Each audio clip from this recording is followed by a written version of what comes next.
12 বছর পর east Bengal team কোনো সর্বভারতীয় টুর্নামেন্ট জিতল। আর এর মাঝেই বোরা হেরেরা ইস্ট বেঙ্গল টিম ছেড়ে দিল। সব খবর ডিটেলে বলবো, তার আগে প্রতিদিনের মতো বলবো খেলার আপডেট ভিডিও পাওয়ার জন্য আমাদের চ্যানেলটিকে তোমরা অতি অবশ্যই সাবস্ক্রাইব করে নিও। তো চলো শুরু করছি আজকের প্রথম খবর দিয়ে। আজকের প্রথম খবর যেটি বলবো সেটা ইস্ট বেঙ্গল টিম গতকালকে কলিঙ্গ সুপার কাপ চ্যাম্পিয়ন হয়েছে উড়িষ্যা এফসিকে হারিয়ে। ম্যাচটি এক্সট্রা টাইমে চলে যায়, যেখানে ইস্ট বেঙ্গল টিমের হয়ে এক্সট্রা টাইমে ক্লেটন সিলভা গোল করে।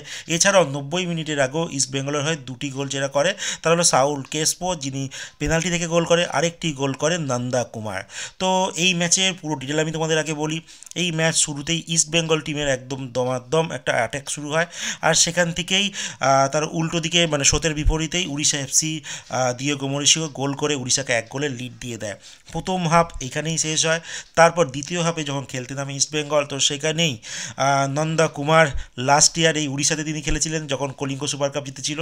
তো সেই নন্দা কুমার এই ম্যাচে গোল করে ইস্ট বেঙ্গলকে সমতায় ফেরায়, আর সাউল ক্রেসপো তিনি পেনাল্টি থেকে ইস্ট বেঙ্গলকে 2-1 করে দেয়। কিন্তু খেলা শেষে মানে অ্যাডেড টাইম যখন চলছিল 97 মিনিটে, সেই সময় উড়িষ্যা এফসি একটি পেনাল্টি পেয়ে যায়, আর সেখান থেকে তারা গোল করে ম্যাচে 2-2 করে দেয়। এরপর যায় এক্সট্রা টাইমে, সেখানে ক্লেটন সিলভা তিনি গোল করেন ইস্ট বেঙ্গলের হয়ে, আর ইস্ট বেঙ্গলকে 3-2 গোলে লিড দিয়ে দেয়। আর শেষ অবধি এটিই থাকে, আর ইস্ট বেঙ্গল টিম 12 বছর পর কোনো সর্বভারতীয় টুর্নামেন্ট পেল।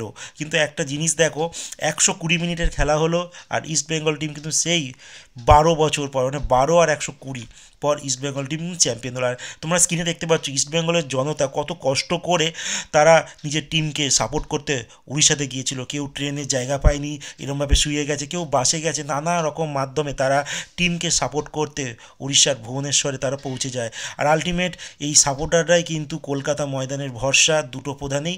আর আলটিমেট ইস্ট বেঙ্গল টিম কিন্তু চ্যাম্পিয়ন হলো। একদিকে যেরকম Durand cup champion Mohun Bagan super giant হলো, আর ঠিক Kalinga super cup champion east Bengal team হলো।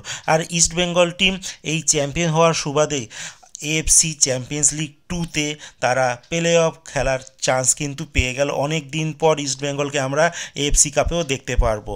আর আশা রাখবো আইএসএল শুরু হতে চলেছে 31 তারিখ, আর ইস্ট বেঙ্গল বা মোহনবাগান তাদের হাত ধরেই হয়তো আইএসএল ট্রফিটাও এই বাংলায় আসবে। তো এর পরের যে খবরটি শুরু করব বোরা হেরেরাকে দিয়ে।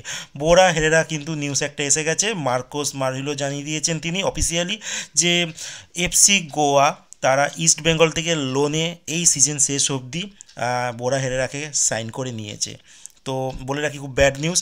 যেদিনকে জয় হলো তার সঙ্গে কিন্তু বোরা হেরেরা টিমের সঙ্গে আর বেশিক্ষণ থাকতে পারছেন না। আর এই বোরার বিকল্প প্লেয়ারও ইস্ট বেঙ্গল ম্যানেজমেন্ট তারা চূড়ান্ত করে নিয়েছে। খুব তাড়াতাড়ি তিনি ইস্ট বেঙ্গলের যোগ দেবেন। সেই প্লেয়ারটির নাম ভিক্টর ভ্যাজকুয়েজ। এই প্লেয়ারটিও স্পেনের বার্সেলোনার, আর জানো ইস্ট বেঙ্গলের কোচ তিনিও কিন্তু বার্সেলোনার। তো ভিক্টর ভ্যানকুয়েজ একটা বার্সেলোনা টাচ থেকে গেছে। আর এই ভিক্টর ভ্যানকুয়েজ কিন্তু তার একাডেমি মানে ইউথ কেরিয়ার এই বার্সেলোনা থেকে শুরু করেছিল। একটা সময় তিনি লিওনেল মেসি, লুয়েস সুয়ারেজের সঙ্গে কিন্তু খেলেছেন। আর লাস্ট তিনি খেলেছেন টরেন্টো এফসিতে, 12খানা ম্যাচ খেলেছে। আর বর্তমানে তার বয়স 36 বছর। আর বলে রাখি ইনি কিন্তু অ্যাটাকিং মিডফিল্ডার।